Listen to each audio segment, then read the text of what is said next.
Yo, what's up, guys? Welcome back to another episode of Down Unders, where we go through everything rugby league. And another great weekend has done and commenced. And to break it down with us, as every week, we got the brother Brody. Brody, how you doing, my bro?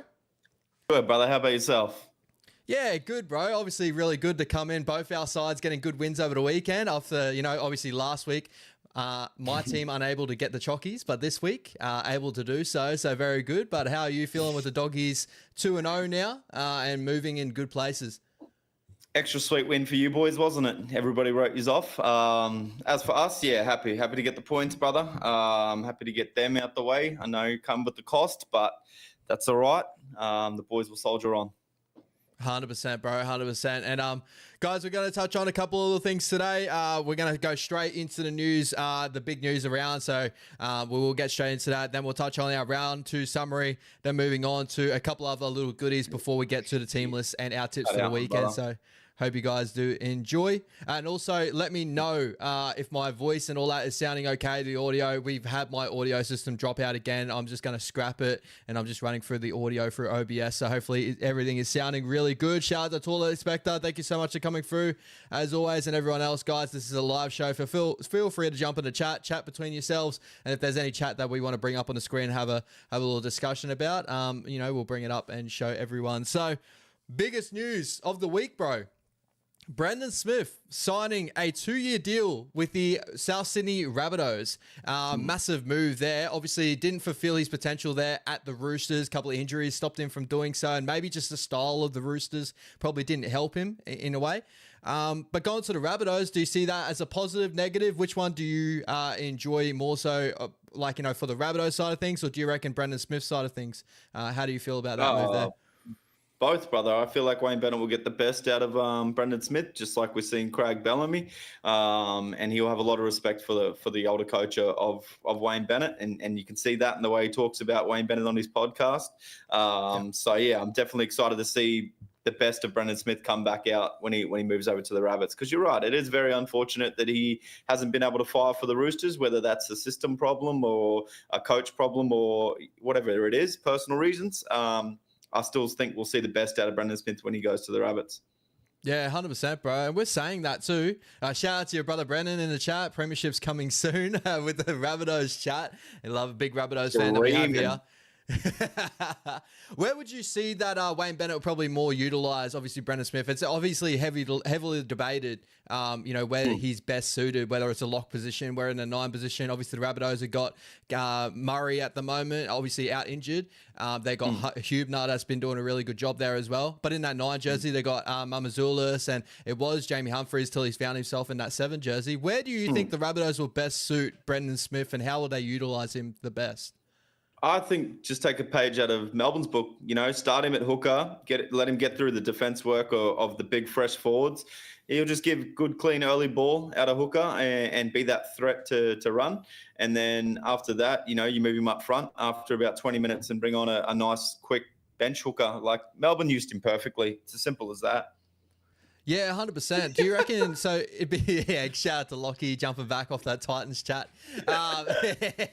Now, do you reckon they'll like pretty much utilize him very similar to what the Melbourne Storm did, where, maybe he'll start off the game, then Mamazoulis comes in and takes over that 9 jersey and maybe bring him off the bench in the middle with like Cam Murray and that, and just build that real momentum, that leg speed from the middle? Do you think that's the best way to utilize him for sure?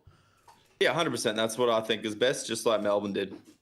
Yeah, you can't really think of he wouldn't definitely be the 9 that, obviously with the Roosters, the way it all went wrong is they probably more so suited a 9 to just pull it off the deck and just give it to Semi Walker straight away. There's similarities there. Obviously, Cody Walker does need some good ball and moments and that, but I feel like, if they take him off and put him back on with the leg speed in the middle, I think that he could be utilized very well at the Rabbitohs. And obviously his junior club too, his junior favorite club. He loves the Rabbitohs and loved Isaac Luke. So definitely a good little move in that area as well, right? Yeah, definitely. I just think Bennett will get the best out of him. He'll start loving his footy again, whereas I think there's too much happening at the Roosters. I think they're too top heavy and you got to fit their system or you're out. It's simple as that. So I just think that doesn't fly for Brandon Smith, and I think he'll feel a bit more comfortable with the Rabbits. Apparently anybody can get away with anything there, so And also, like, on top of that too, also from what I'm hearing, I think it's about 500k, 600k per season. So it's not a big penny either. So especially in the new age of game, you know, we're seeing a lot of spine players get that 800, 700 to upwards of, with obviously Dylan Brown getting the money that he did in that 6 jersey of 7. So obviously money wise, if that sounds about right to you as well, and probably helps them with their salary cap. Yeah, 100%. And as Locks has just touched on in the chat as well, it does add to their defense through the middle because they are pretty horrendous there. But yeah, salary cap wise, that is definitely what I would be paying for a good hooker. You know, and he is a good hooker. It's simple as that. And he's got the ability to move up front and move to that position when you bring on, you know, your spare hooker and then go for those extra minutes. You know, he's a really good player, Brendan Smith. I think everyone's forgetting how good he was at Melbourne and what he did in that system. So I just think the Roosters system doesn't suit him. It's simple as that, and he'll be a lot happier. Yeah, 100%, bro. I'm right there with you. I echo all your sentiments there. And also, guys, massive news day of signings. We got Francis Molo. I don't think it's fully confirmed just yet. Before I jumped on, it may have just been confirmed, guys, so let us know in the chat if it has been. But he will be departing the Dragons effective immediately and going down to the Dolphins. So your thoughts on that move overall? Obviously, Francis Molo, a really good defensive prop forward. He definitely can bang with the best of them. Has an up and down career. He's found himself in Origin, then he's dropped out of Origin. Do you think he can reclaim that sort of form at the Dolphins? And how big of a loss is that for the Dragons with all that sort of drama happening in the background? No, I think it's a good loss for the Dragons. Like, not due to his work ethic or anything, but just all the stuff going on outside of footy for him. You know, sometimes that can be distraction to the playing group. You know, he's made it known that he wanted to go home at the start of the season, and it's good to see the deals finally, well, almost finalised for him to head home to Ready. 100%, and maybe he'll become a little bit more settled there, you know what I mean? And we'll probably see the best out of his football. Like, I think that he has a ceiling. It's not the highest ceiling in the world, but he's definitely a good prop forward out there to have. And I'm sure the Dolphins will definitely build with him over the future. And with Flegler coming out on Instagram as well and saying that, we'll be back soon. I'm pretty sure I've saw news just pop out about that sometime. He's predicting next year, I think, Flegler. So that would be really good to have those two boys, two younger sort of props that have potential. Flegler's got definitely the higher ceiling. The Dolphins are sort of building on that forward pack that they have at the moment with Gilbert, Plath. It's looking pretty strong for the future. Yeah, it's good. It's good they're moving out some of the older heads. So yeah, 100%, bro, 100%. And we're saying that too, bro, with all the signings around. May as well jump to it now. I haven't given you too much time to think about it because I kind of just chucked this one on you. But top 3 favorite signings for your club that have definitely, you know, turned out to be, you know, either changed the club for the positive or just players that you'd like that you brought to the club and I thought they had amazing stints there. I'll probably, you know, I'll kick it off with some mine that I give you time to think about it a little bit. For me, with the Warriors, I think the big 3 names that I have at the top of my head. Number 1, in that 3rd position, I'll go Kevin Cambion. I definitely wasn't around, obviously, watching a lot of Warriors football back in those days, but Kevin Cambion, for what he did for the club in that period, the early 2000s, he really brought a hard edge and helped us get to the grand final in 2002. Then Ruben Wiki. I put Ruben Wiki. I thought that he was a really great signing for us in that period as well. Brought, obviously, premiership pedigree coming from the Raiders, and that he could play in multiple different positions. He played in the centre but became a prop forward. He did an amazing job there. And the last one is definitely a guy that came for your boys and brought the leadership with him as well, Steve Price. I think Steve Price was a massive signing for us. You know, the other signing that we have there is obviously Fisher Harris. So it's just a wait and see whether he can fulfill that Steve Price potential. But that's the 3 big ones that came to mind for me with big signings changing the club. Do you have any signings in your mind, bro, at the moment? I think Stephen Crichton will probably be on there on your list at the moment, right? yeah, look, Stephen Crichton's the obvious one. You know, it's probably the best signing I can think of to date that really did perform well for us and has been delivering. And soon time will tell if he can get us to a grand final sooner rather than later. But the other one for me is Trent Hodkinson. You know, it's a guy that did get us to a few grand finals there. So did never get to ice one for us, but he really dragged us. I think it was 2012 or if not the 2014 season from, you know, just scraping into finals with a couple of wins to scrape into finals. And then to also go from 7th right through to the grand final, but unfortunately fallen short. So, yeah, probably Trent Hodkinson there. And then I can't really think of a third off the top of my head that was very influential.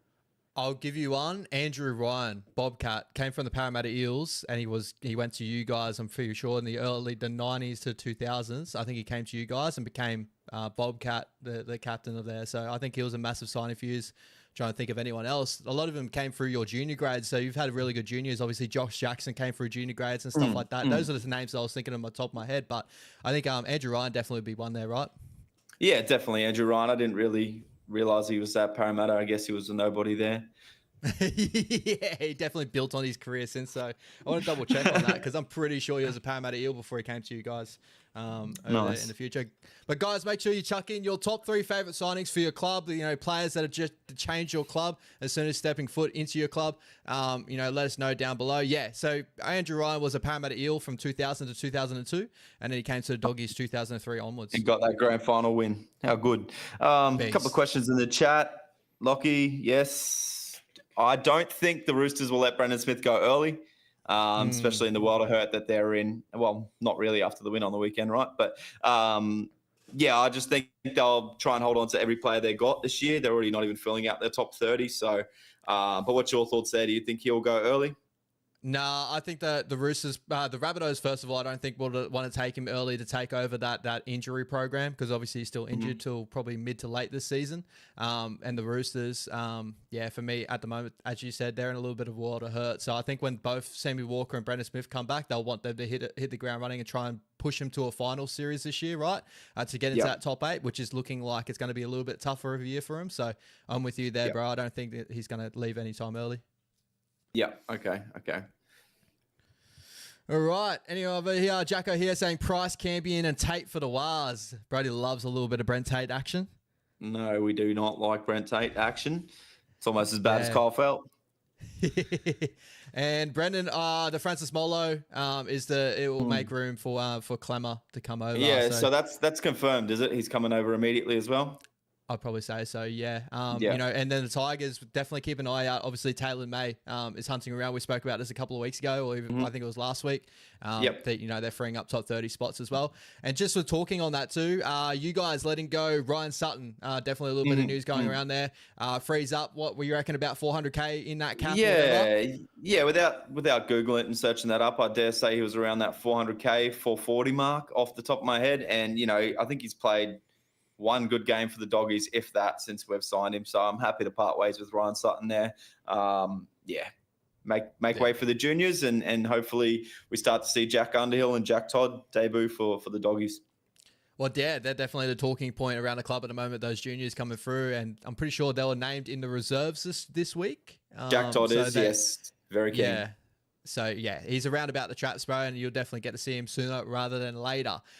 Freeing up a top 30 spot too, wouldn't Ryan Sutton, right? Yeah, he was in our top 30. No, he was in our top 30, so I'm happy to free that up. So maybe we'll see Jack Underhill slide into that top 30 as well. 100%, bro. 100%. All right, guys. Any more news? Let us know in the chat. We're going to jump straight over into the weekend that was. Talking about a lot of the performance over the weekend. May as well touch it first of all over my club here. New Zealand Warriors getting the win over the Manly Seagulls. A really good display there, 36-16. Did look like a little bit of a rocky start. You know, Manly were shifting to the edges and broke us early. But good to see the boys stay composed and wrestle back the game momentum-wise. And unfortunately, Manly coming out with a couple of injuries, which is definitely a talk of the weekend. There's a couple of sides coming down with a couple of injuries. Tommy Toroyevich and DCE, bro. So your thoughts overall in that game and thoughts of the injuries with the Manly Seagulls at the moment? Yeah, I think I messaged you very early and I was like, oh, Tommy already 2 minutes into the game scoring a try. I thought, here we go for Supercoach. But you boys did really well to adjust after that first bit of shape that the Seagulls threw at you. You know, and I feel like the scoreline could have been even better in your favor. You know, that sub try where, you know, his hand was coming away and they grounded it. It's like, all right, fair enough. But, you know, the Garrick one, he was clearly on the dead ball line. I'm sorry. But, you know, there's 2 more tries that you guys, you know, had to unfortunately see against you guys on the scoreboard. But ultimately it didn't affect the result. It doesn't matter how you get it done. You got it done. And you just looked very good doing it. And what a way to silence the doubters, I guess. Everyone thought Manly was going to go there, myself included. I'll eat my own words. You yourself thought that the boys were up against it. So it just shows what a 1 week of footy can do, I guess. And it's not about losing. It's about what you learn from your losers. And your losses. And I think Webby learnt a lot from that first loss.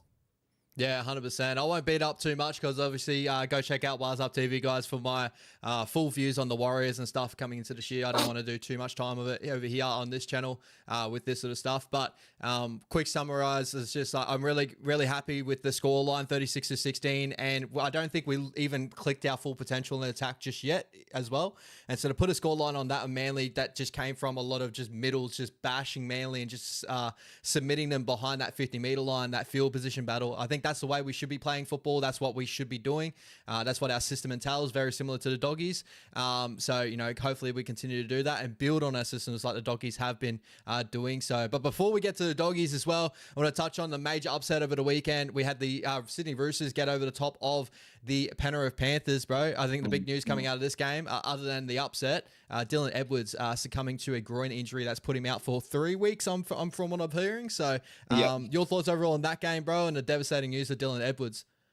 Yeah, that game was a bit of a shock. I didn't get to catch too much of it, if I'm completely honest with you. But crazy story, man. One of the Roosters guys is pouring a slab 12 hours later after the game. Like, that's hectic to, you know, that's almost embarrassing for Penrith to get beaten by all those guys on debut. And that's not saying they're bad or not, but, you know, you're talking about Penrith here and everyone's going to have bad weeks, but to go and get beaten by a bunch of tradies is no, I'm not going to say it's embarrassing. That's not the way it is. But the Roosters still have a very good squad. And I think we are forgetting, you know, they've got the likes of James Tedesco, Angus Crichton, Daniel Tupou, Dominic Young. They're very still classy players, you know, and even Chad Townsend can be on his day. You know, he's a grand final winner there at Cronulla.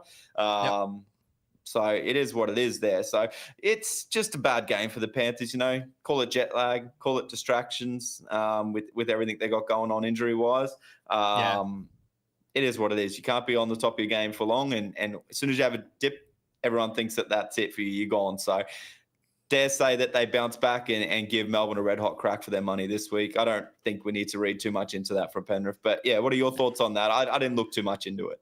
Yeah, definitely. Like, you know, Penrith definitely came out and they played probably their worst game I've seen from them in a little while, especially with a team that still has Nathan Cleary in it. Like, we've seen the Panthers have different form, but with no Cleary and, you know, sometimes no Lua. I remember last year they lost to the Dragons and, you know, there was some moments like that. But with a team of like Nathan Cleary, Moses Leota, this is pretty much their, you know, full squad this year other than Isaiah Papali'i. This is what they're probably going to run out with. You know, to go down to the Roosters, as you said, that had, you know, a lot of boys filling in spots. Like, enough to say, like, coming into this weekend, we'll touch on the team list and all that later on. But, you know, the Roosters bring back Spencer Linu this weekend, Lindsay Collins this weekend, and there's another name I'm forgetting off the top of my head. You know, just to filter in all those boys back into the squad, it just makes their squad look. Victor Radley, that's the one. Makes it look even more damaging, right? So a great performance from the Roosters. They played fuck it footy in moments too and got it over the top of Penrith. But the crazy thing about this game too, bro, the performance that the Panthers had, the poor performance that they had, they still had that little moment at the end of the game to almost nick it back in their favour. So it just shows they've still got that championship pedigree, but they can't turn up like that week in, week out. And I don't think we all expect Penrith to do that again next week, right? No, definitely not. But, you know, it's a full credit to the Roosters at the end of the day. It just shows that Australia is full of talent. You know, those guys, you know, you never probably heard of in your household before. A lot of them were making their debut and, you know, they just brought energy. They just tried. They just said, like you said, fuck it, footy. And they just kept showing up to hold that forward pack back of Isaiah Yeo, Moses Leota, Lindsay Smith, Liam Martin, Scott Sorensen. Like, that's a hard effort against the top team that's been the top of the comp for the last 5 years to do. And the boys just showed up and did it. So, look, there's plenty of talent still out there, and it just shows exactly why we want to expand the competition to more teams, because there's so many guys that are waiting for a crack.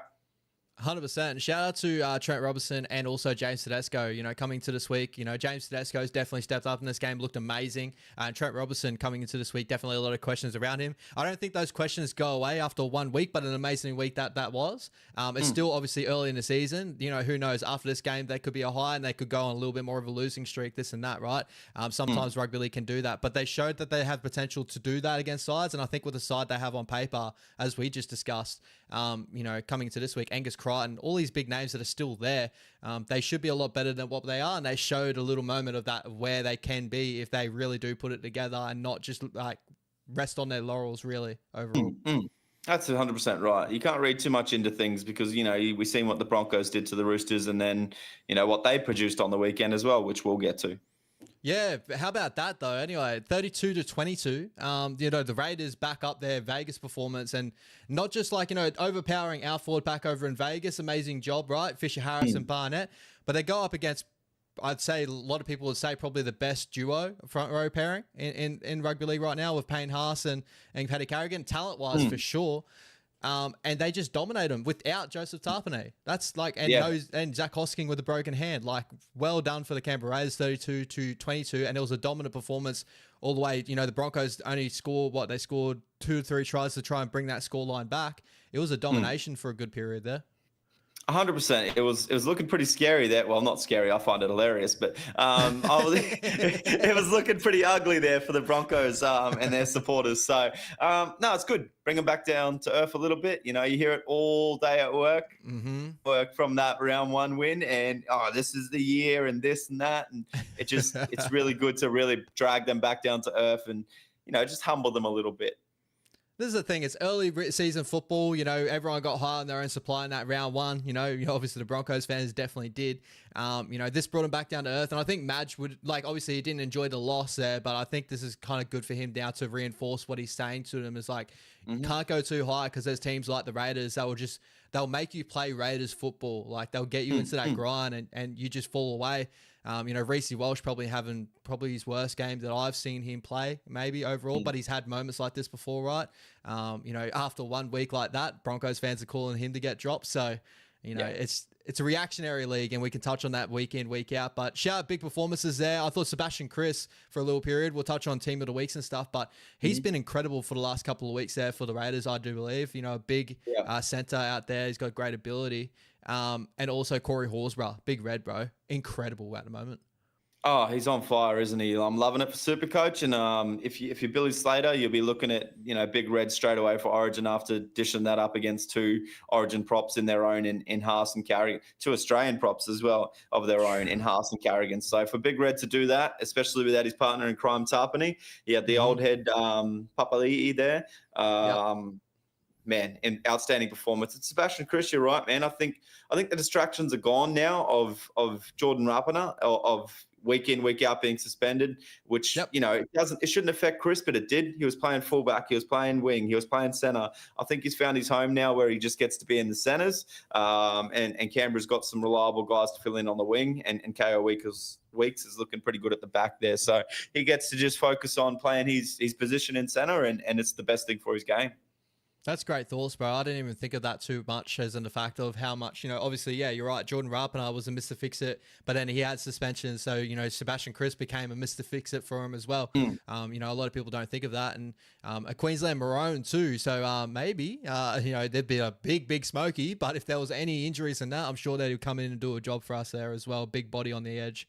Yeah, any injuries, or if you steer away from Holmes now, he's not playing his best footy at this point in time, but yeah, options. You need the options. You need that healthy competition.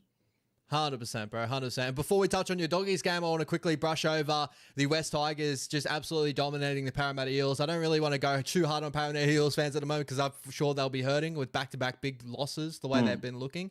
But the West Tigers, they're growing, especially with the heat that apparently was out at CommBank over the weekend, 38 degrees or whatever it got to. I want to shout out. I want to put my hands up. Obviously, it's still a long season to go, but that I am very critical of Terrell May. Incredible performance that he had out there. And, I think that he can build off that. I still think he has deficiencies in his defensive game, but his attacking ability is like, I got to put my hands up. Incredible. Yeah, back-to-back solid performances for Terrell May now, and you're 100% right. You can still see those things in his game, but when he's producing 60 minutes straight, the run meters, the amount of tackles he's in, the offloads, when you see that workload, you can turn a bit of a blind eye to some of those defensive reads. If he's only putting in 30 minutes of work and half as many hit-ups, then you start to be like, all right, you should be perfect in almost every aspect. But when he's having that longer stint and getting through that much work, you go, oh yeah, you've got to take that good with the bad a little bit. And a good little question here from Lockie to jump on the Parramatta Eels. Is Moses really the answer, though? Seems like defense is the big issue. I think Moses would help him in the fact of, like, you're 100% right in the attacking ability of scoring points, but defensively, they are really finding it hard in moments. I did feel like they got to the opposite end of the West Tigers field, but they were unable to capitalise. And Dylan Brown, obviously the big signing news of all that, and there's going to be a lot of eyes on him at the moment. I think Mitchell Moses helps in that area, but you're 100% right. Defensively is where their real issue is. And other than a big kicking game that helps, obviously, defensively, you know, in field position wise, I don't really see a big change with Mitchell Moses, even though it looks like he is such a big change to him as they've seen last year. It could be a confidence thing. You know, when you got your star player there, the one barking orders, a leader, it helps. It helps you want to defend harder. It helps you want to play harder to not let the guy down in front of you. But you're right, 100%. If a team gets half as much ball as Parramatta's giving up at the moment, Mitch Moses isn't going to save that many tries. I did, like you touched on, his kicking game is really good to have to help them complete sets, but Parramatta were dropping the ball on tackle 1 and 2 on the weekend and that whole first half, and it carried on into the second half too. Unless you're going to be kicking on tackle 2, he's not going to help in that regard either, unfortunately. Yeah, there's got a bit of soul searching to do, Parramatta. I think they're lacking a leader right now. Gutho was always that voice there and would keep them competitive in games, and I think that's kind of gone now. And it's not looking like good signs for Newcastle. I know Dylan Brown, it's not all on him, don't get me wrong, but if you're Newcastle, you want to see him barking every time you see him on the TV. You want to see him like getting his boys G'd up, and you're just not seeing it. It's almost like he has got one foot out the door. Who knows?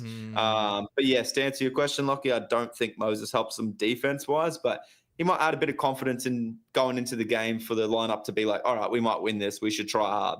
That could be what's going on there. That's a great thought too, bro. And you hit a nail on the head there. I think they are lacking a little bit of leadership, and to help echo the coach's sentiments in the game, like Gutho definitely would be the guy to hold standard there. And losing a guy like that definitely doesn't help him overall in general. And also, like, you know, touching on this again, like I missed this game to like live to watch it. I had to watch it back. I kind of wish I didn't have to, because that first half, you're 100% right. Told you.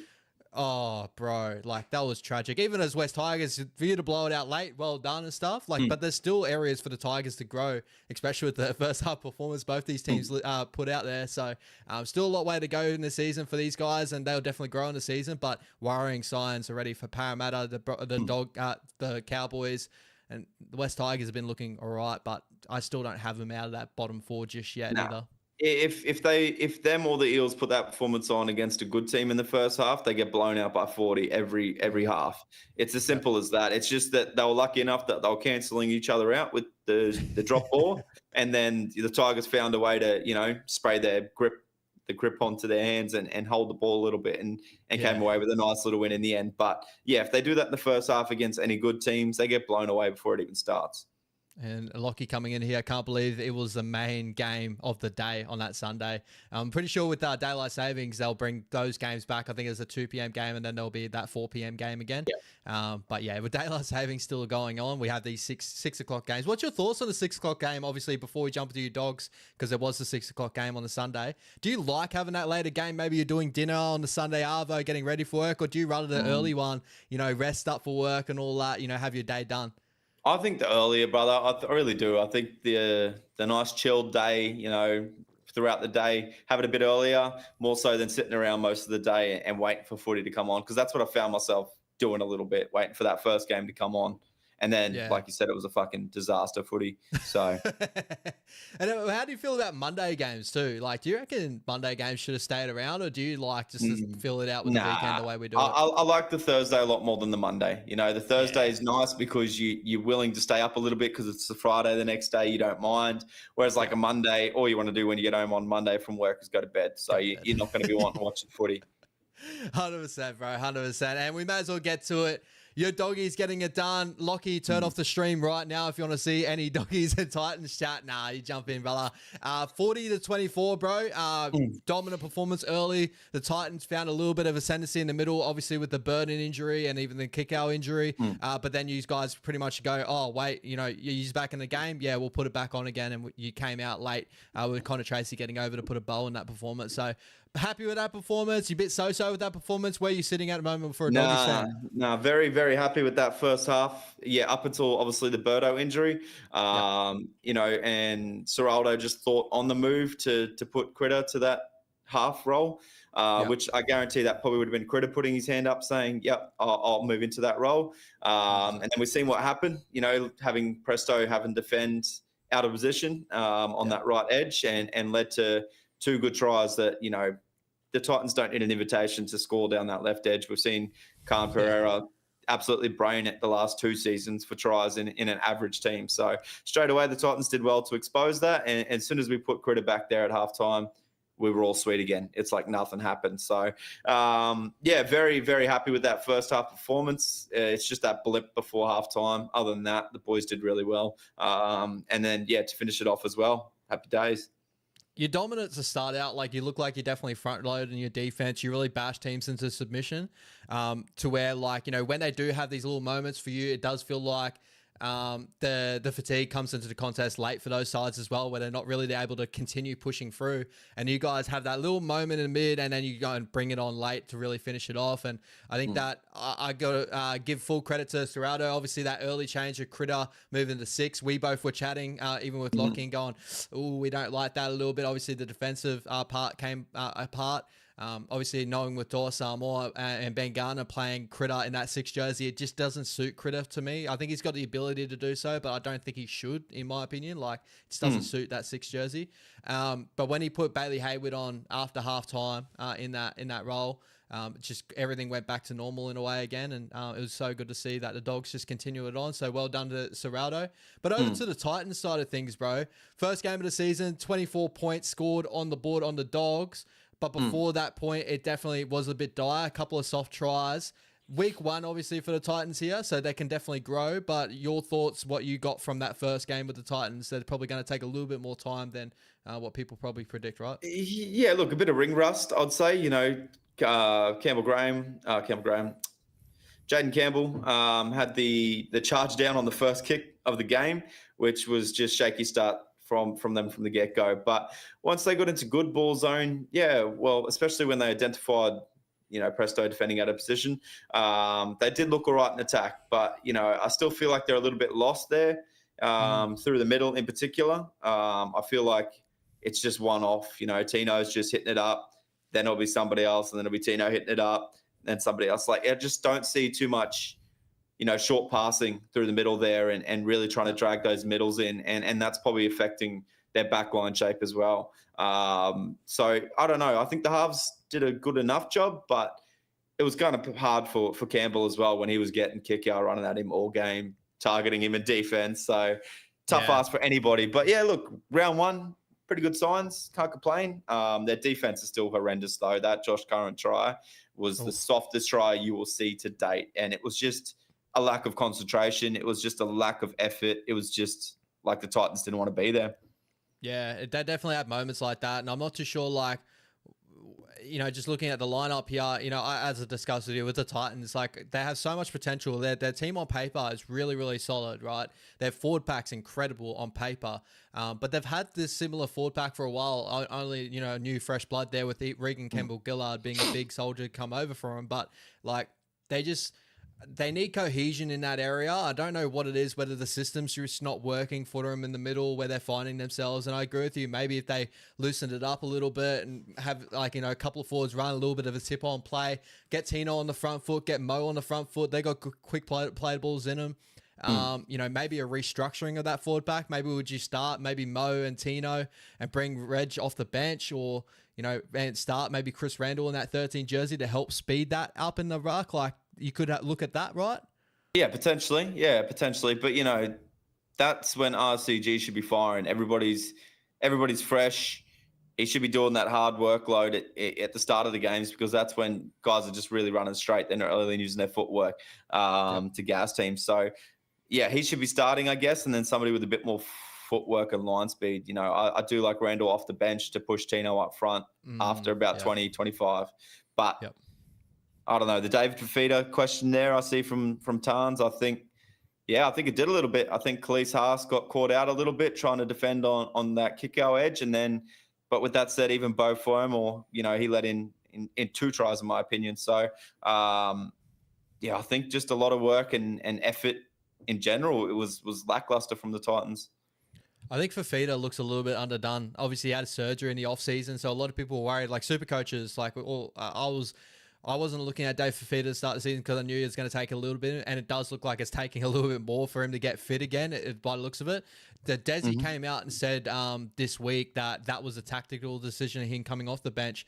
But like, you know, when I first saw it, I was like, maybe it's him just trying to get fit again. Like, you know, they're trying to get him up and fit. And he just, yeah, you probably saw it as a Doggies fan. When he came on, you kind of like, oh, here we go, red alarm, Dave Fafita. And he just didn't have that impact. No. Like, he really didn't. He had that moment in dummy half where he ran up to dummy half, looked like he was going to play that short side scoot that he usually does, break through tackles. But he looked up both sides and passed the ball off. And I was like, this is not Dave Fafita. So I'm not sure what's going on there, but hopefully he's all good. And the other question earlier from Tans, who's filling in for Burton? For you this week, obviously, it's Bailey Hayward. Would you prefer Bailey Hayward over everyone that you have in that 6 jersey coming up? Obviously, no Drew Hutchison for you. Yeah, well, yeah, no Drew Hutchison. Look, Hutcho did a job at the Roosters, but that was a stacked Roosters, and he wasn't playing half. He was playing center. He was playing 5'8". You know, we need a guy that's going to lead. And yeah, I don't think Bailey Hayward's going to lead, but he's going to do his job, and he's not going to overplay his hand. All he's really going to do is organise the workload for Sexton to hopefully take control of the team. And I think Sexton did a really good job once Matt Burton went down. Between Sexton and Reid Marnie, they played outstanding to really close that game out. So Bailey Hayward, for me, is a smart decision. You know, he's a bit of hooker, a bit of a lock. And I'm pretty sure he did play a bit of half coming through Cup. So he'll do the job there, and I like it defense-wise. You know, Drew Hutchison is a very red flag in defense, more so than what he dishes up in attack for us. But, you know, either Bailey Hayward or another good one for me would have been Jamin Salmon just to defend. But I think he's more of a middle now than he is a back row, but he did play a bit of 5'8" there at Penrith. But I like the Bailey Hayward move. I really do. And filling in for Kikau was Tupanua on that edge. So no big loss there. Look, Kikau's Kikau, but Tupanua will do a great job there. But yeah, wrapped about Hayward getting that 6 jersey over Hutcho. Yeah, 100%, bro. I totally agree. I agree with all your sentiments there. I don't really see any other thoughts of any other like maybe Jamin Salmon. Like you could throw Jamin Salmon in there. Kurt Mann's played 6 in the past, but I think those guys are vital in the middle as well. And it showed that, you know, Kurt Mann being in the middle helps you out a ton in that area. And another injury that came out of the game that's come out of nowhere, AKP has picked up a hamstring injury as well. So he's out for 4 weeks, unfortunately for Titans fans out there. Obviously, Tony Francis has been named on the wing, so we'll touch on that a little bit later on. So shout out to, obviously, you guys losing a couple of players there, but the Titans also losing AKP. So a devastating game there at Belmore. But good to see the Doggies continue to the uptrend as they've been for the last couple of seasons. Yeah, I'll take it. And, you know, without Birdo and Kikau, we've got an average run, I'd say. We've got the Eels, Sharks, Knights, then a bye. So if we can get away with 2 of those wins and going into the bye, I'll be happy. 100%, bro. 100%. All right, brother. Talking about the team, the games of the week. Let's go over to our team of the week, bro. We'll go through 1 to 13, guys. Starting that fullback jersey, bro. This one, I feel like there's a lot of players you could throw up in this position, but I've got one man here. Who have you got? Yeah, it was a tough week in general to pick just one person for each position. I went with Ponga for fullback. Yep. I'm right there with you, bro. I went KP for fullback. Great performance. First week, game of the week. Amazing Supercoach score, right? That definitely helped. But, you know, just him playing that role, bro, at the moment, that he's in that fullback, you know, Fletcher Sharp, when they go into attacking sets in that opposite 20, it's like Kalen Ponga becomes like a 6 to the 7, right? And Fletcher becomes like that little fullback sweep on that side, and he's just getting his hands on the ball more. He's so damaging there. Yeah, it's smart, and it's crazy to think that he's more dangerous that way than on the sweep where he has a bit more time. But why not get, you know, your main man the ball in his hand sooner? And that's what's happening. And he looks good. But yeah, a couple of other guys I had you know, that could have stole that position was James Tedesco, Clint Govison, and I really like Connor Tracy's work again. They're 4 guys that I really wanted to highlight, but yeah, Ponga took it for me. Another name I want to put up there, Jai Gray as well. Another great performance. Oh, sorry, yeah, well. Jai Gray. I knew there was another one, but I didn't have him or Tracy written down. But I knew that was a lot of good performances from the fullbacks yet again. 100%. It's just that position always produces over the season. Moving over to our 2 wingers of the week, bro. Who have you got? Again, bro, it's very tough, but I went with Daniel Tupou and I went with Stone Street for Cronulla. Ooh, I like it. I like it. So on my end, I went Daniel Tupou, so we got a similar man there. The other one, I went Sanir Taruva. I thought Taruva and scoring a couple of tries, maybe the hat-trick in that game from Hat-trick, it's late hat-trick. He was my other one, and Tane Tuapiki was another standout for me. Shout out to good old Tane. He definitely is performing really, really well. Shout out to Daniel Tupou as well, the experienced winger that just keeps on doing the thing. He just keeps doing his thing. Oh, bro. And I've got another Rooster in here in the centres, but I want to hear your centres of the week. Who you got? Yeah, I think we have the same Rooster there. It's Marky Mark Nwangani Sawase. Let's go. And I went with Iro for the Sharks, but Brody Best, really good performance as well. But yeah, I went with Iro. I went with Sebastian Chris. I thought Sebastian Chris was really, really solid over the weekend. But Kale Iro in that game for the Cowboys was a great shout. Scoring looked damaging on that edge. And Brady Best, 100%. So you can't really disagree with those guys there. Shout out to Mark Nwangani-Sawase, bro. He has really stepped up now, and he's looking like he's a damaging piece for the Roosters for the future. They lose Joey Manu, but they bring in another athletic phenom that has the ability for the future. Who the Roosters got this week? He might be a quick shout on Supercoach. They got the Warriors, baby. He's definitely a shout. Nah, just kidding. You never know, bro. He's got so much potential. I think he's like 430K still on Supercoach. So yeah, but you're better off going with Toya if you're just trying to gen some cash there. Yeah, 100%. Moving over to our halves, bro. Who's going to direct this team around? I went with Lockie Galvin and I went with Luke Metcalf. We got the same too, baby. Lockie Galvin stepping up in that performance against Parramatta, scoring a really great try in that game as well. And Lukey Metcalf, great to see that performance bounce back off of Las Vegas. I love his energy, Galvin. Everyone will say that he does things. Nah, he's just always there for things to happen around him. It's as simple as that. He makes things happen. He's just not a passenger out there ever. He's always around that ball. He's always supporting.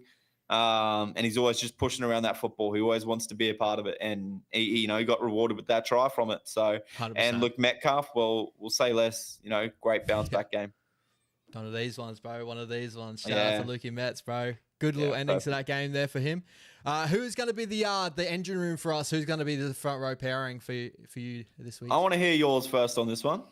Okay, so I'm going to go Big Red. I think we probably both had Big Red, and the other guy is a guy that I'll put my hand up with. Terrell May, start to see it. I thought that he had a great performance there, especially at Combank with the Heat. I had to give it to him. I can see Terrell May, but I went with Sean Kepi. Ooh, okay, a little smoky shot. I love it. Yeah, if you check his stats, very, very good performance. And I liked his work there. Not a guy that gets a lot of raps, but he got through some really good work there against the Dragons. I actually really enjoy him defensively. I feel like he ends up putting off some really nice shots. He moves fairly well, but if he continues to build, and he's definitely a player that I can see Wayne Bennett taking to another level. I can see that. Yeah, that's a great shout. 100%, bro. Who's going to be our number 9 directing all these boys around? Mate, there's about 6 I know. guys I have on my list right here. I'm going to go with the young Rabbits hooker. Oh, Mamazulis. Yeah. Good little performance from him to nick a win against the Dragons. I went with Connor Watson. Yeah. I think Connor Watson was incredible. The other name I was proud of there was Wade Egan. I thought he was incredible. Tom Starling could have been up there as well. So yeah. And Reid Marnie was the other one for me who just really turned it on when Birdo went off. He was great defensively. He ended up having to play 80. He didn't look to get his spell at all. And his kicking game out of dummy half just turned on once Birdo went off, and he looked great. He was unbelievable, bro. You got a good one there. Moving to edge back rolls, bro. Who's going to set off those edges? Yeah, back-to-back weeks is Dylan Lucas for me and Viliami Kikau. Ooh, so I got Viliami Kikau. I agree with you on that.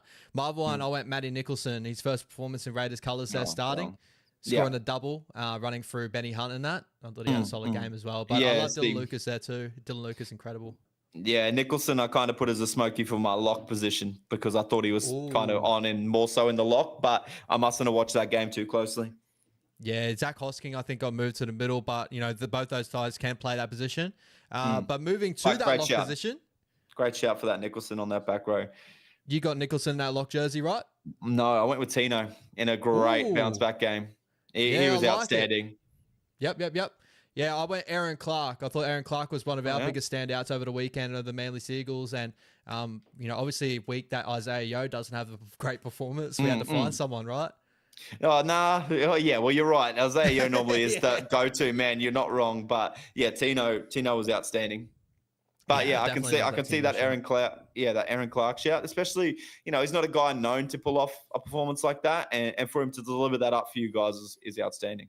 100%. I hope to see a little bit more of an uptick. Like, obviously, Dylan Walker coming off the bench for a small period in that game, smaller than usual. He played decent minutes, got through like 150 meters, and was lethal in the middle there with ruck speed. So, definitely a great performance. But so great teams there overall. We didn't have too many differences, but there was a couple of ones there. Sean Kepi shout, I absolutely love that one. But moving to player of the week, bro, who was your standout overall the whole weekend? Yeah, I'm gonna go with Viliame Kikau. I don't know if that's biased, Ooh. but I just really liked what his game was about. It was all about energy. It's typical Kikau, but he just had his hands under control. You Yep. normally get some really good moments from Kikau in every game, but there's normally bad moments. But on the weekend, it was just all good, and he absolutely terrorized poor Jaden Campbell. Yeah. And just that backline sweep play that he runs, and that try set up for Birdo, or not for Birdo, that Birdo ended up setting up. Mhm. Just damaging, man. Just absolutely damaging. And he found that fine line. And especially playing through an injury of that back that he is carrying now just makes Yep. it even more impressive. So he's gonna be missed. How about yourself? 100%. I went with the back-to-back fullbacks. I went Kalen Ponga this week, so Mhm. my fullback of the week got it again. I thought that his performance in general, just for Newcastle, obviously coming off the week they had before, where errors were really riddled through their game, I was kind of thinking maybe the Dolphins would pip them over there at Newcastle. Mhm. And KP pulls a performance like that, where start off the weekend, amazing there. But there was definitely a Yeah. lot more arguments this week than what there was. I think last week was a bit close between the two of Papi and Turbo. This is Mm, KP for mm. me. Well, yeah, it's scary, isn't it? The only thing that's going to stop him from Daily M is potentially Origin or an injury at this point. Yeah, exactly. And he's definitely firming for that Origin jersey, right? We touched on it Uh, last year. I put my hand up and yeah, said, nah, keep Reese. But at the moment, it's looking like, nah, KP's going to be there more than likely, right? He's in yeah. incredible He form. just had so much more confidence, I reckon. He's the finished product of what Reese can be in a way, right? He is the guy that's been through those trials and tribulations that Reese is going through right now, and he's down the other side. So that's what Reese can aspire to be, is Yeah, Kalen Ponga right now. that's 100% right. You hit the nail on the head there. You got to think about it. Kalen Ponga's got probably 4 years off the top of my head on Reece Walsh, if not 5, 4-5, yeah. that he's had to mature in the NRL as well. And if that means Reece might have to move out of Brisbane to find a club that will mold him a lot better, then by all means. But he'll learn one way or another, and I think Madge will get the best out of him. It's just about Yeah. really getting to know him and stripping it back and getting him to be a consistent, solid player instead of these roller coaster rides that you get with Walsh at the moment. 100%. I think a lot of that comes off the back of running game. I think with fullbacks, you get your running game in first, and then go for your big, moments. It just shortens down those. Like, if he chooses run first, I think he puts that ball away and not try to chuck those big cutouts more so than not. And that's where errors really come into his game. He kind of chases the big play, but that's what you love about Reece in a way. But you want him to run first more. I believe anyway. That'll open up more sides of his game for me. Yeah, I agree, but unfortunately, he don't like having a run game because he just gets belted. Yeah, well, that's it. Yeah, I think that's definitely shaken him up early in his career, but he's got to get past that if he wants to be the man that he wants to believe, right? Exactly. Got to be a threat with the ball, passing, running, kicking, all the above. 100%, bro. All right, let's move over to the games of this week, bro. Moving over to the first game of the weekend, we got the Melbourne Storm versus the Penrith Panthers. What an absolute cracker to start off our weekend of footy. Coming into this game, obviously not too many changes from the Melbourne Storm from 2 weeks ago. Their big performance over the Parramatta Eels. And with the Panthers, a lot of talking points coming into this game. Obviously, Brad Snyder finds himself on the bench. You got Isaiah Papali'i in that 15 jersey. A lot of rumours going around that Casey McLean might lose his wing jersey for the man that's sitting here on the bench, Tom Jenkins in the reserves. So definitely continue to watch out with that. Your thoughts overall on this game in general? Do you think the Penrith Panthers bounce back in Melbourne, or do you think Melbourne just be a little bit too strong for these guys? Yeah, I think maybe Cleary's playing a little bit of smoke and mirrors there on what he's looking to do. I reckon we'll probably see a late move of Snyder going to that run on spot and Eisenhuth potentially moving on to that bench instead of Jack Cole. And Agreed. yeah, if the rumours are true there with Jenkins taking over Casey McLean, I don't see that one. I don't think Casey McLean's done too much wrong. Not that I think Jack Cole's done much wrong, but I think that Snyder is maybe a better fit there at Penrith at the moment after, playing there last season. But as for bouncing back, I don't think that this would be as bad as what the odds are showing it to be. They got Penrith No, at $3.30 at the moment. And when have you ever seen the Panthers at $3.30 in the last 5 years? never. I don't think they'll get it done in Melbourne. I think Melbourne will be very refreshed. I think Ballon will be really up for this to prove last year. It's going to be different this year compared to last year in that grand final. So I'm going to go Melbourne, and I think they'll win 1-12. But why not a sneaky odds on the Panthers 1-12 as well? 100%, bro. And if you're going to be gambling, guys, make sure you gamble responsibly. Hit up those hotlines if you do have problems with your gambling. The line at the moment is minus 9.5 for the Melbourne Storm, plus 9.5 for the Penrith Panthers. I think it may be a little bit close. I think it's probably within that try sort of game, and maybe coming up to the game, it might push out a little bit. So keep an eye out, punters, on that sort of move there. If you don't want to go the Panthers 1-12, you want to go maybe Panthers plus 9.5 start. Could give you a little bit of a safety net there as well. I agree with you. I think going down to Melbourne is going to be a tough ask for this Penrith Panthers squad, but you just know that championship squad that they have going over there. Dane Laurie replacing Dylan Edwards. I think Dane Laurie does bring a different sort of game to Dylan Edwards. I think that he can be the more flamboyant in attack, so I'm excited to see what he can produce. But I still got Melbourne in a 1-12 contest, maybe a 1-6 contest, because I think it's going to be just this little scoreline in it. Yeah, I think so too. Isn't Isaiah Papali'i already ruled out? No. So he was ruled out last week. He comebacks this week. So he had a hip injury, last week. So that's why he didn't play. Gotcha.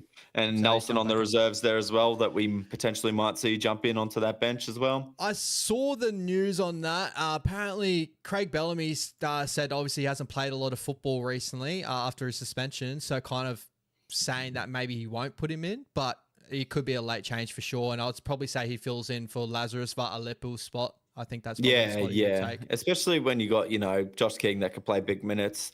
It wouldn't hurt even if, Nelson just filled that bench and played a solid 20 or something. Bellamy's not going to miss out on too much there. 100%. We saw how they used Nelson last year. If they had brought him on and, on an edge role maybe or something like that, especially on Nathan Cleary's edge, that maybe they could blow things up there. Or, Jack Cole defending on that left side. So Young or Brad Snyder, put Nelson on that edge could be damaging. So keep an eye out, guys. It could change a lot here. But yeah, both us going Melbourne by a small margin. Yeah, Melbourne 1-12. Will Warbrick out as well. Do we know the story there? No. Concussion is why. I haven't heard any rumors on that. So that was just a late one there. Grant Anderson comes in on the wing. He'll do a job. Yeah, 100%. Grant Anderson's solid. Yeah, 100%. Moving over to the first Friday game, guys. We've got the New Zealand Warriors versus the Roosters over at Auckland Go Media Stadium. As I said, changes coming in for the Roosters here. Spencer Leniu comes back into the game now. Victor Radley comes into this one, and Lindsay Collins comes to this one. I wouldn't be surprised if Lindsay probably pushes up to a starting role. They might move around this front line. Victor Radley in that 13 jersey. They haven't done that for a little bit, so maybe he goes back to an edge. But I'd love to see him in that 13 jersey if you were a Roosters fan. I like him in the middle again until Sammy Walker comes back. But and on the Warriors, pretty much top to bottom, unchanged coming into this weekend, bro. So your thoughts on this game? Yeah, interesting there. They must have really liked what they seen out of Wong on the weekend to leave him in that back row and not put Radley back to back row and White to lock and Lindsay Collins back in that front row. Maybe they just don't want Lindsay Collins to get smashed off the kickoff and drop the ball. Maybe that's what it is. Or maybe they're just looking for a bit of energy and experience coming off that bench, which is pretty helpful there. So, look, I guess even though these superstars come back for the Roosters, at least the Warriors know what to prepare for. There's a lot of tape out there for Radley, Spencer, Lindsay, whereas that's what I think maybe the Panthers kind of got shocked with a little bit, was there was not really much tape out there on all those young ones. So, you don't really know what you're coming up against, I guess. Whereas at least you know what you're coming up against when you see these guys with a bit more experience. So, and you're going to get 5 or 6 penalties out of Victor Radley anyway. So it's probably not a bad thing that he's named there. So, look,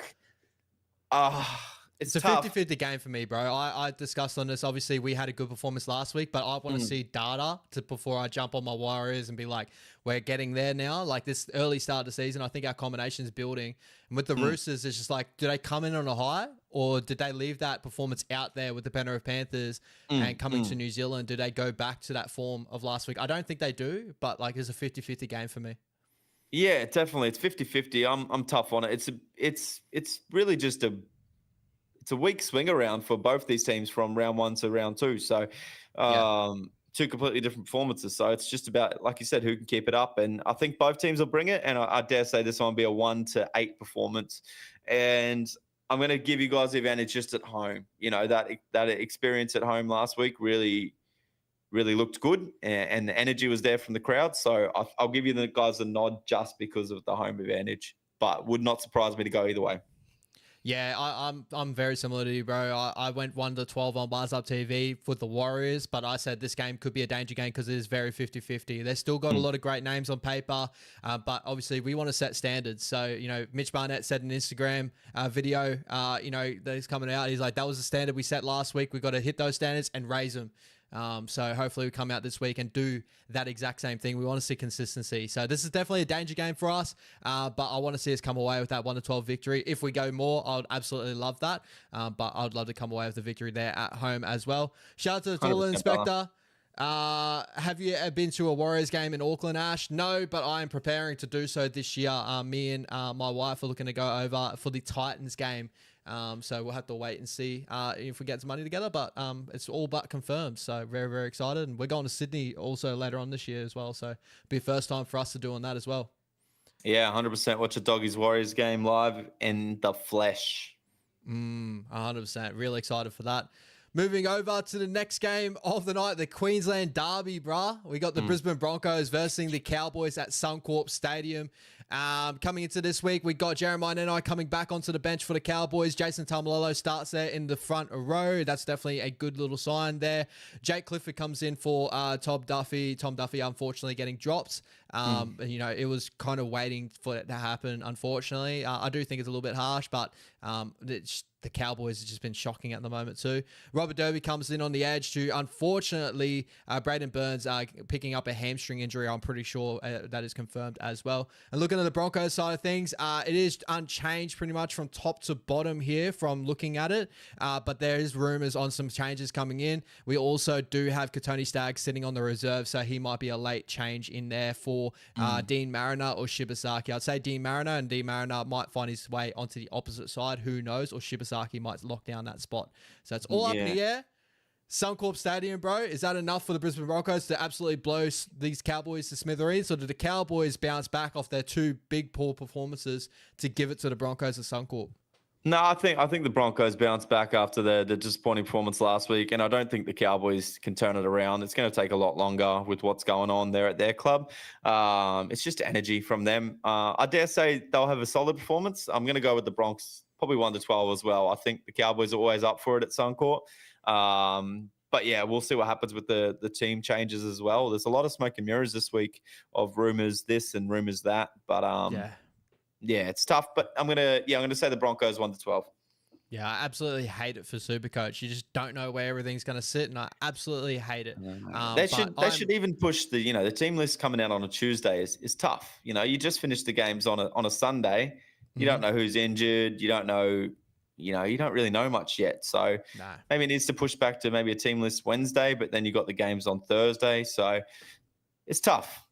It is tough. It is tough. It's just a week-to-week sort of look or a day-to-day sort of look, sorry. And yeah, coming into this game, I think the Broncos bounce back. I think Madge will have them firing again to try and bounce back over the loss, the embarrassment over there at Canberra. As you said before, it's a good ego check.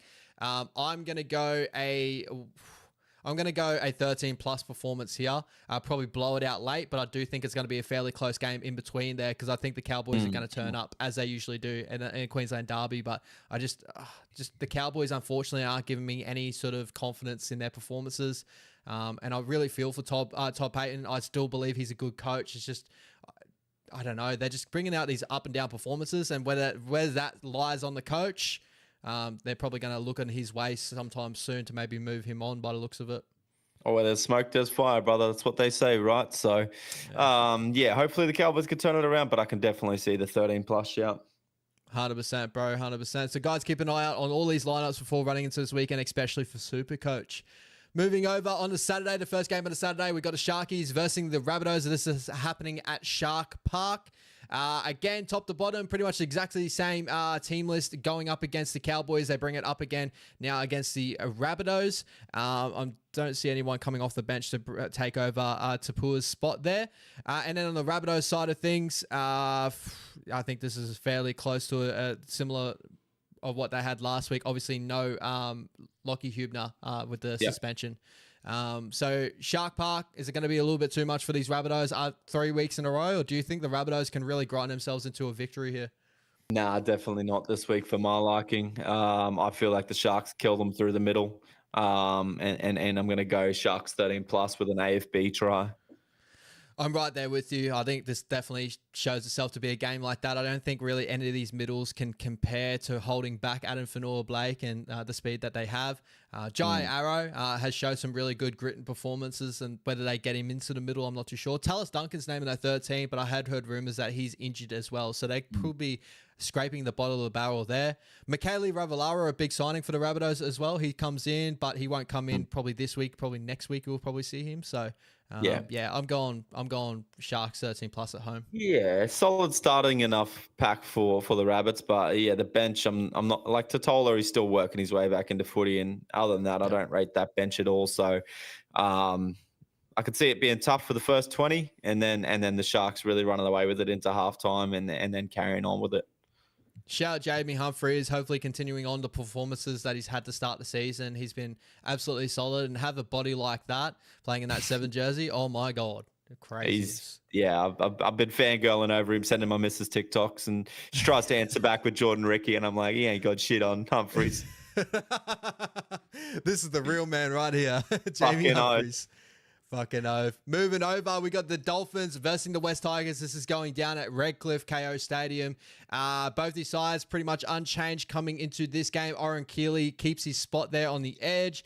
Finay Fuyaki is sitting there in the reserve, so that could be a late change coming into this game as well, guys. It seems to be a theme of this week. And with the Tigers pretty mumuch top to bottom, the exact same team as last week.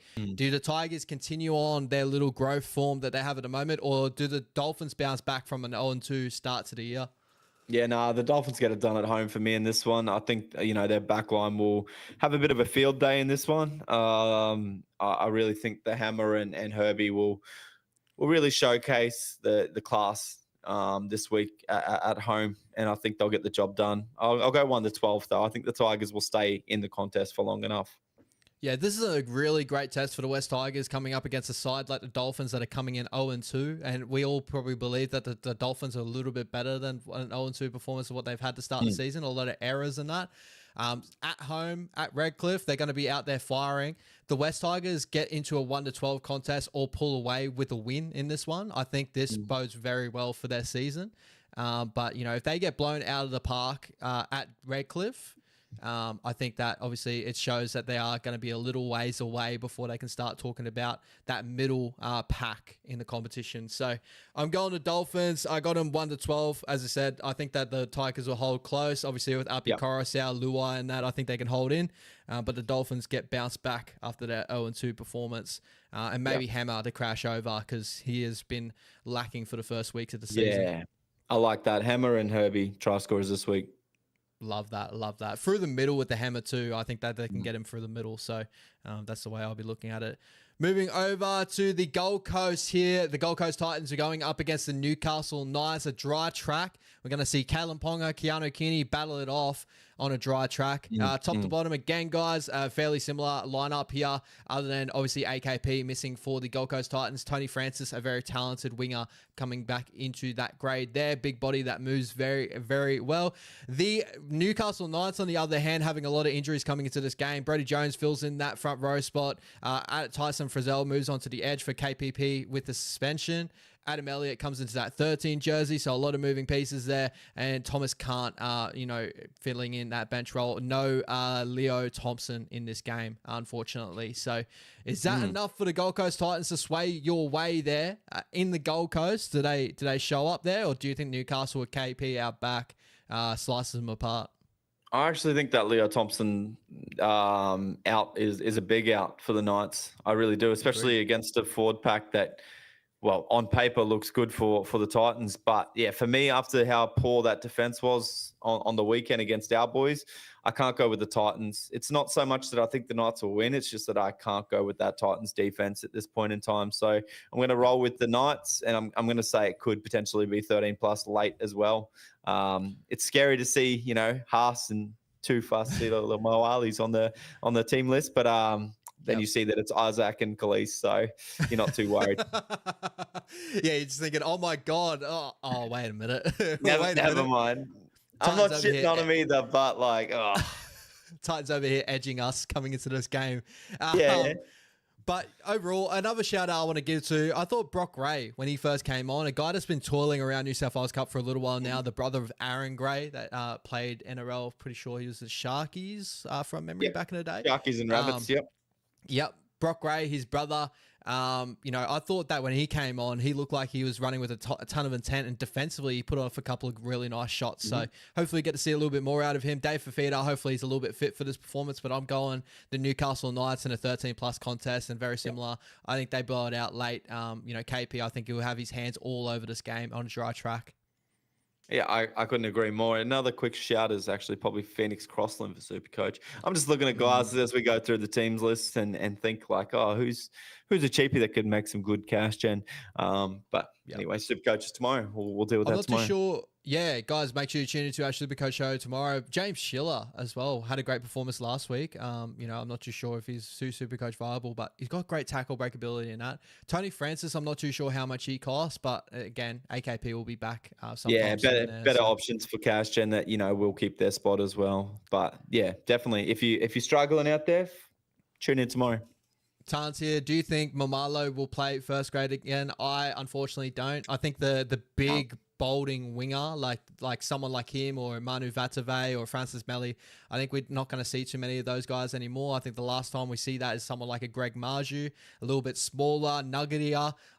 I don't think the game suits a Ken Mamalo anymore, unfortunately.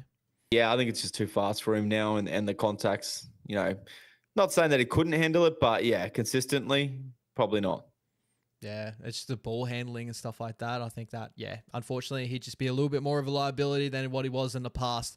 Moving over to your big game of the weekend, brother. We got the Parramatta Eels versus the Doggies at CommBank Stadium. Does it end up being a 38-degree day over there at CommBank again? From all weather reports, it is going to be a hot little couple of weeks here, so we'll have to wait and see. With the Parramatta Eels coming to this game, unfortunately dropping Ronald Volkman, bringing in Dean Hawkins. So they're trying to change things up here to try and spark something with the Parramatta Eels. Looking on the bench, Matt Dury, all that, they're very similar to what they ran last week. Ryan Madison sitting in reserves, and Josh Adokar is rumoured to come back into this lineup for Sam Rani and debut there for the Parramatta Eels against his old club. And the Doggies, top to bottom, very similar, other than Bailey Hayward comes in for Matty Burton, and Satili Tupanua comes in for Viliami Kikau. The bench, Harry Hayes, an amazing junior that you guys have had, comes back into the lineup. And Curtis Moran, I'm sure you'd be happy to see that name on your team sheet there as well. Bo, Harry Hayes played last week. It's Fafita and Moran that came back in. Sorry to Did Harry Hayes play last week? Yeah, bro, he killed it as well. He was solid. But yeah, Fafita dropped out last week, and Kyron went up front. Yep. And Harry Hayes was on the bench. So, but yeah, Curtis Moran, happy to get back in there for sure. And the fans are rumored that they want to see Jack Todd jump up there instead of Fafita onto that bench. Or don't be surprised, they might debut Joseph O'Neill late and push him into 5'8" and Bailey Hayward to the bench. That could be a late shout as well. But I do like Hayward getting the first crack at 6 there. 100%, bro, 100%. Your thoughts coming into this game? Parramatta obviously been very dire early on into the season. They obviously will want to bounce back sometime soon. There is usually a reaction, like a dead cat bounce is what they call it in the financial world.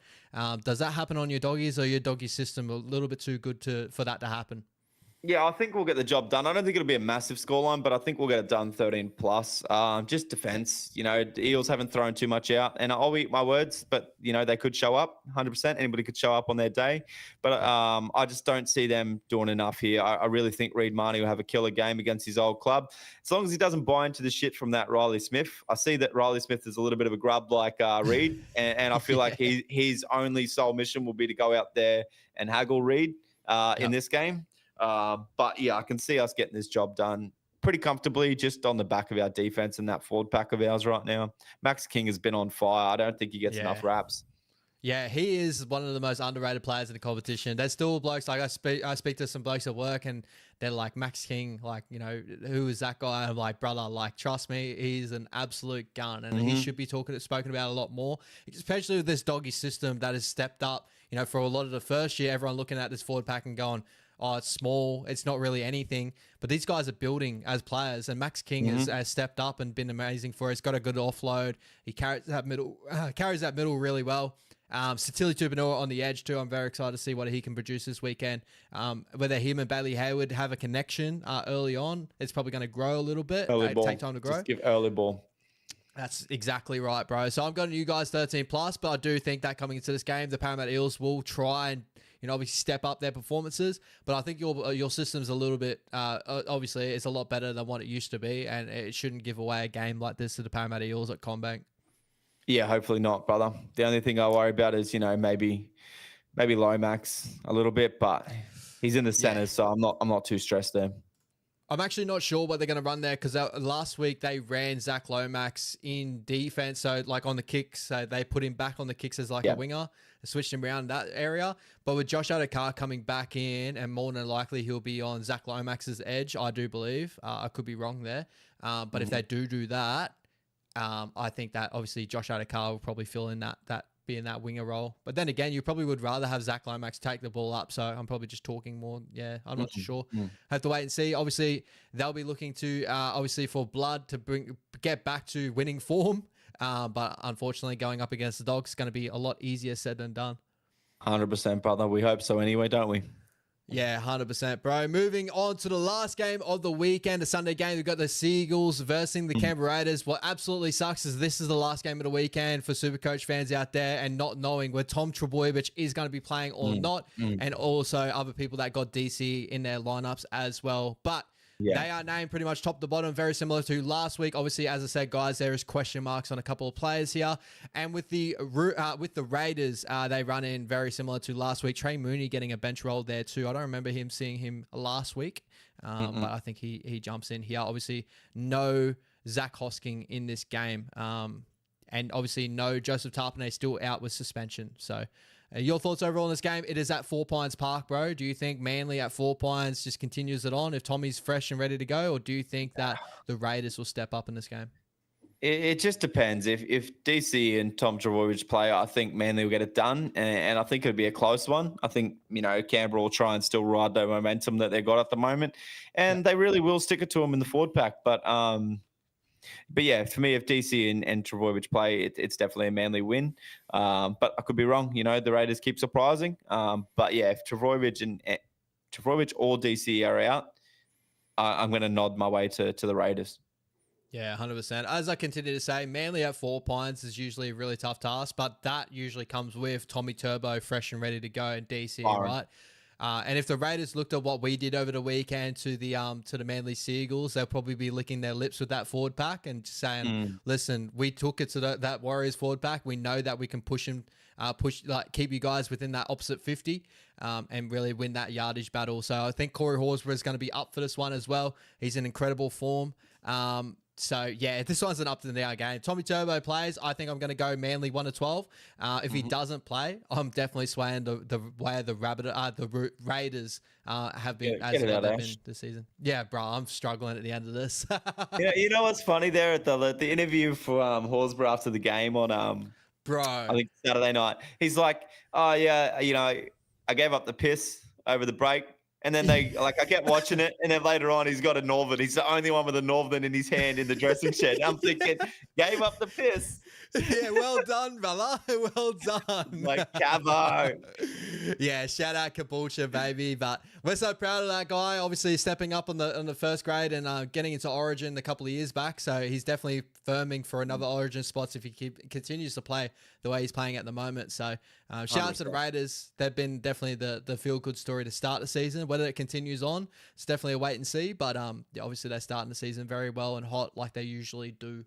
Exactly. Especially with, the form of some of the Cowboys guys that play Origin at the moment. There's going to be plenty of Origin spots up for grabs there if Slater picks on form. Yeah, 100%. So never too early to talk Origin, bro. Never too early to talk Origin. We absolutely love it. I'll talk Origin in November if you want me to.